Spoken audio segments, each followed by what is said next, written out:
రాష్ట్ర వ్యాప్తంగా కోవిడ్ కేసులు రోజు రోజుకు పెరగడంతో అదేవిధంగా మరణాలు కూడా తీవ్రస్థాయిలో ఉన్నాయి. విజయవాడలోని ప్రతి శ్మశాన వాటిలో మృతదేహాలతో నిండిపోయిందని చెప్పాలి. ఎక్కడ మృతదేహాలతో శ్మశానాలకు నిండిపోయి ఇప్పుడు చూడొచ్చు విజువల్స్లో మన విజయవాడలోని హిందూ శ్మశాన వాటిలో మనం ఇక్కడ చూడొచ్చు. కరోనా కేసులు రోజు రోజుకు పెరగడం, ఇక్కడ మృతదేహాలు అనేకమైన రావడం జరిగింది. అయితే ఇక్కడ మృతదేహాలు ఖననం చేసేందుకు మాత్రం తక్కువ జనాభా ఉండడంతో ఎక్కడెక్కడ మృతదేహాలు నిండిపోయి ఇక్కడ చూడొచ్చు. విజువల్స్లో కూడా చూడొచ్చు. ఇక్కడ సంబంధించి అంబులెన్స్లో కూడా మృతదేహాలు తీసుకురావడం జరిగింది. ఈ అంబులెన్స్లో కూడా మృతదేహాలు అక్కడెక్కడే నిలిపేయడం జరిగింది. మృతదేహాలకు సంబంధించి ఖననం చేసింది. ఇక్కడ ఎలక్ట్రికల్ సంబంధించిన ఖననం చేసే ప్రాంతం ఇది. ఈ ఎలక్ట్రికల్ దగ్గర కూడా ఎక్కువ సంఖ్యలో మృతదేహాలు ఉంటుంది. ఇక్కడ చేసే సిబ్బంది కూడా కొంచెం గాబరాపడుతున్నారని చెప్పాలి. హాస్పిటల్ నుంచి అదేవిధంగా విజయవాడలోని సింగనగర్, పాయకపురం, ప్రకాష్ నగర్ వివిధ ప్రాంతాల్లోని ఎక్కువ కరోనా మరణాలు జరగడంతో ఇక్కడి నుంచి కూడా ఈ ఎలక్ట్రికల్ శ్మశాన వాటికి సంబంధించి మృతదేహం ఇక్కడ ఖననం చేసేందుకు తక్కువ జనాభా ఎక్కువ మృతదేహాలు రావడంతో ఈ కార్పొరేషన్ అధికారులు కూడా కొంచెం ఇబ్బంది కూడా పరిస్థితులు అయితే విజయవాడ మొత్తం కరోనా కేసులు రోజు రోజుకి తీవ్రంగా. అదేవిధంగా కృష్ణా జిల్లా నుంచి కరోనా కేసులు విజయవాడ ప్రభుత్వ ఆసుపత్రి రావడంతో ఇక్కడ కొంతమంది చనిపోతున్నారు. అయితే మృతదేహాలను సొంత ఊరికి పంపడానికి ఇక్కడే ఖననం చేసేందుకు కూడా ఇక్కడ అన్ని ఏర్పాట్లు చేస్తున్నారు. ఇక్కడ చూడొచ్చు విజువల్స్ ఇప్పుడే కొద్దిసేపటి క్రితం అంబులెన్స్లో మృతదేహం వచ్చింది. అయితే ఈ మృతదేహం తీసుకెళ్ళేందుకు ఎలక్ట్రికల్ సంబంధించిన పరికరాలు వేరే మృతదేహాలకు అందుకోవాలి. అక్కడ ఒక అరగంట నేను 9-10 ఇందులో పెట్టాను. మీకు ఒకేసారి నేను సినిమాలో చూస్తాను. అది చూస్తే మీరు తట్టుకోలేదు.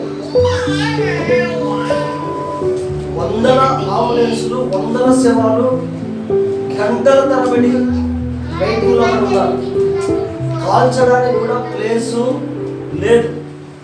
అందుకే రీసెంట్గా మన సతీష్ వాళ్ళ ఫ్రెండ్ వాళ్ళ సిస్టర్ కూడా చనిపోయింది నిన్న. అంటే 38-40 లోపే. మీరు గమనిస్తున్నారా? అంటే వాళ్ళు కాల్చడానికి కూడా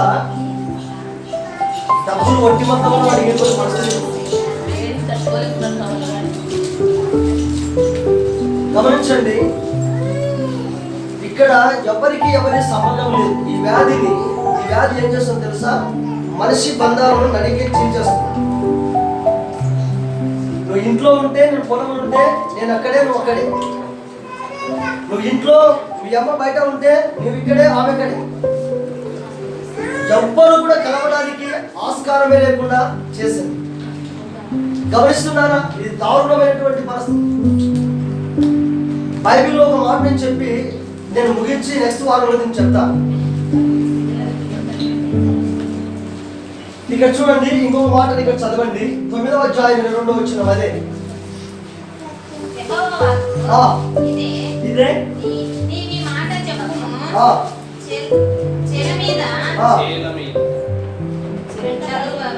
చేల మీద పెంట పడినట్లు, పంట పోయి వారి వెనుక పిడికిళ్ళు పడినట్లు ఎవడను సమకూర్చకుండా మనుషుల శవములు పడును, వాటిని కూర్చువాడు ఎవడు లేకపోను. ఇక్కడ గమనిస్తున్నారా? ఈ యొక్క వ్యాధి చేత మరణించిన వారి శవములు ఎన్నటండి? లెక్కకు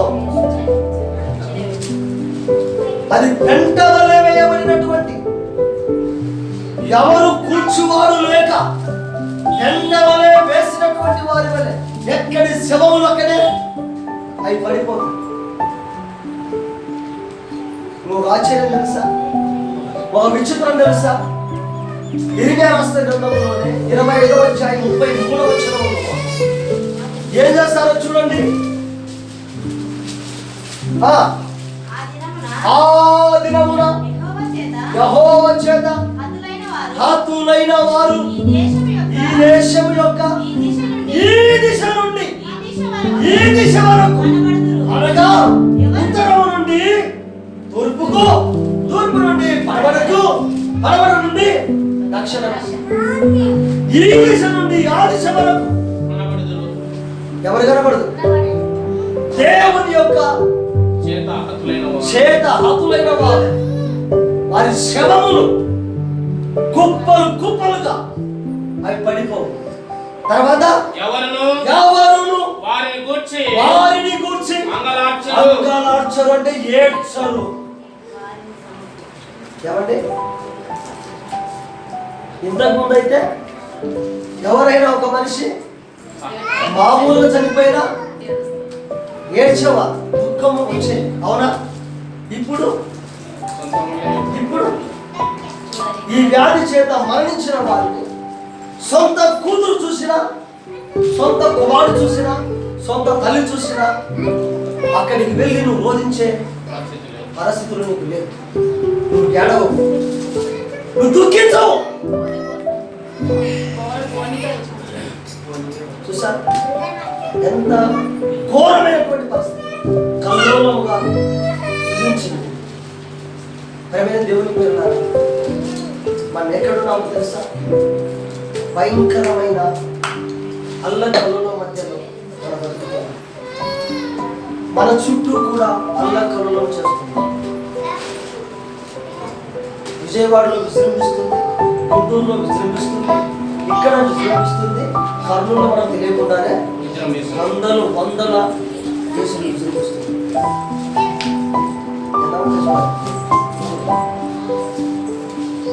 దాదాపు 50 మంది. అప్పుడు ఇద్దరు చచ్చిపోతుంటే మన మొదట అమ్మో చచ్చిపోయారంట. అవునా? 50 మంది కూడా మనకు తెలియదు. అవునా?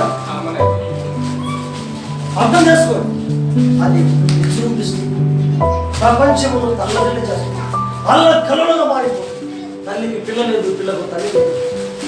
విచిత్రమైనటువంటి కనుక మనం అల్లకొల్ల మధ్యలో గలిబిలి మధ్యలో జీవిస్తున్నాం. భయంకరమైన కాలంలో కనుక మన విశ్వాసాన్ని క్రీస్తులో ఉంచుకుందాం. క్రీస్తు యొక్క గుర్తు కింద మనం బతుకుదాం. నమ్మకంగా జీవిద్దాం. నిత్య జీవానికి మనం ఆయుధపడదాం. దేవునికి మహిమ కలుగుతుంది. అయితే మనం ఎక్కడికి పోవాలి? స్వస్థత రావాలంటే ఎక్కడికి వెళ్ళాలి? ఎక్కడికి పోవాలి? ఒక మాట చూడండి, ఒక మాట చూడండి. 20 రాష్ట్ర గ్రంథం 8వ అధ్యాయం 22వ వచనం. 22 ఏ వైద్యుడును లేడు, నా జనులకు స్వస్థత ఎందుకు అవుచున్నది? హతమైన వారిని గురించి నేను దీవారాత్రము కన్నీరు విడుచున్నట్టు నా తల. ఇక్కడ గమనించండి, 22 వచ్చిన ఏమంటాడు? గిలాదులో ఉక్కిలము ఏమీ లేదా అక్కడ. ఇక్కడ గమనిస్తున్నారా? గిలాదులో అనగానే అర్థమేమి? ఈ ప్రపంచములు అల్లకొల్లోలమైపోతుంది. వ్యాధి చేత, కరోనా చేత చచ్చిపోతున్నారే. ఇంత అల్లకొల్లోలంగా మార్చబడిన ఈ ప్రపంచములో ఈ గిలాదులో గుగ్గిలము లేదా?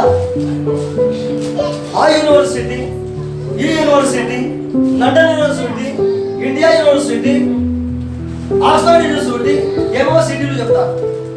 కానీ ఎవరు దీనికి సరైనటువంటి మద్దతు ఇచ్చారా? ఎవరైనా సరైన మద్దతు ఇచ్చారా? ఇవ్వలేదు. ఇవ్వకపోగా మరలా 1.50తోనే బాగా ఇస్తారు. ఒక ఇంజక్షన్ కాదు, 1/3 అయింది. 3/4 అయ్యేసరికి కొద్దిగా చెడిపోతారు. గమనిస్తున్నారా? గిలాదులో గుగ్గిలము లేదా?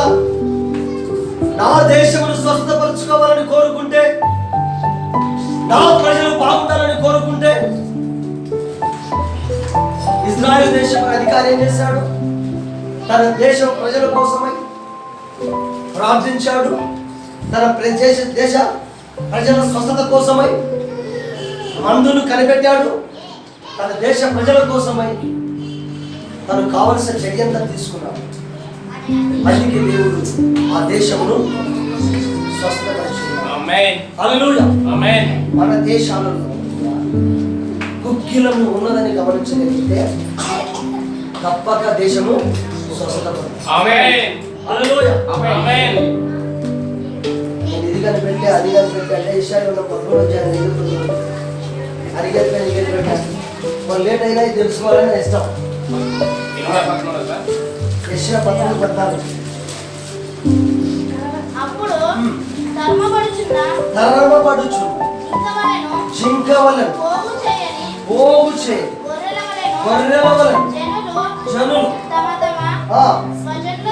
స్వజనుల తట్టు తిరుగుతారు. తమ తమ స్వదేశము పారిపోతారు. గమనిస్తున్నారా? ఏమండి, ఉపాధిని కోల్పోయి ఏం చేస్తారు? వాళ్ళ స్వదేశాలకి పారిపోతారు. సొంత దేశాలకు పారిపోతారు. పోయినారా లేదా?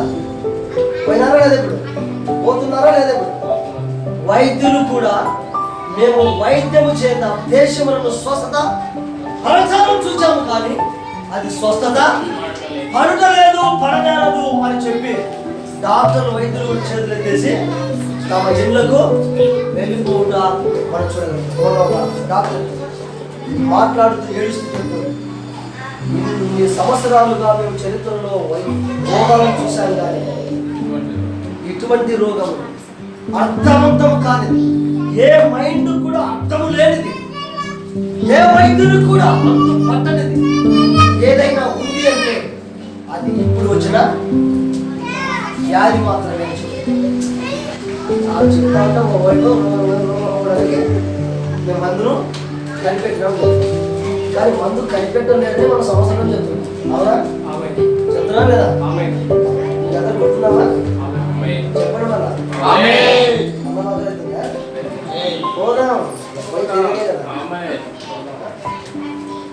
ఇంత సేఫ్ సైడ్ లేకపోతే అందరికీ గుర్తురాదు, నేను గుర్తురాదు. దేవుని స్తోత్రం. హల్లెలూయా. ఏ వైద్యము ఆ వైద్యము, ఏ వైద్యం పనిచేస్తుంది చూడు. నేను రాసుకొని పెట్టుకుని మర్చిపోకుండా దేవుని స్తోత్రం. 30 అధ్యాయము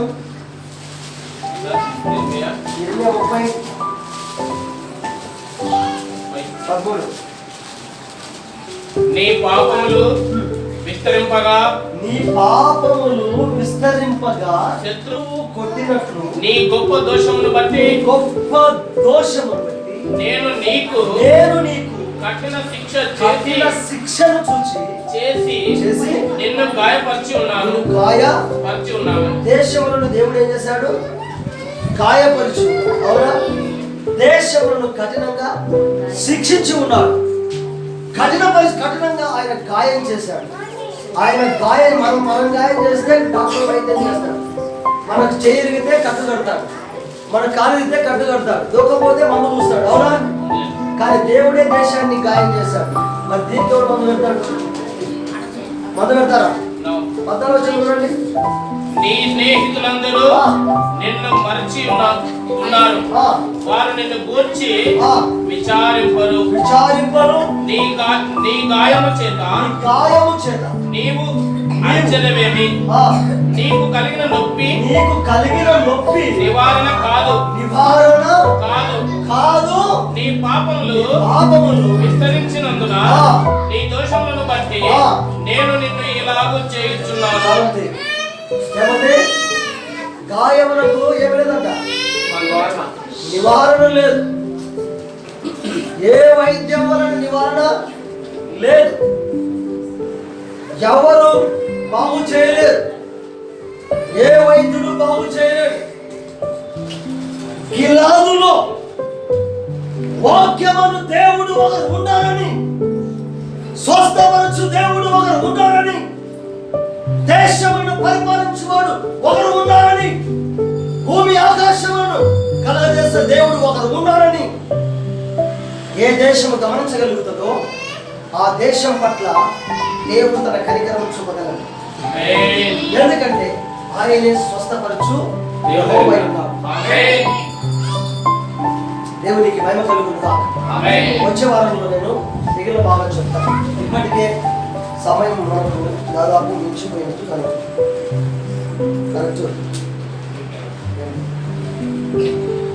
హల్లెలూయా. ఆమేన్. కుమారవ్వ అర్థమైందా? ఆమేన్. ఎక్కడున్నాం మనం? గందరగోళం మధ్యలో ఉన్నాం.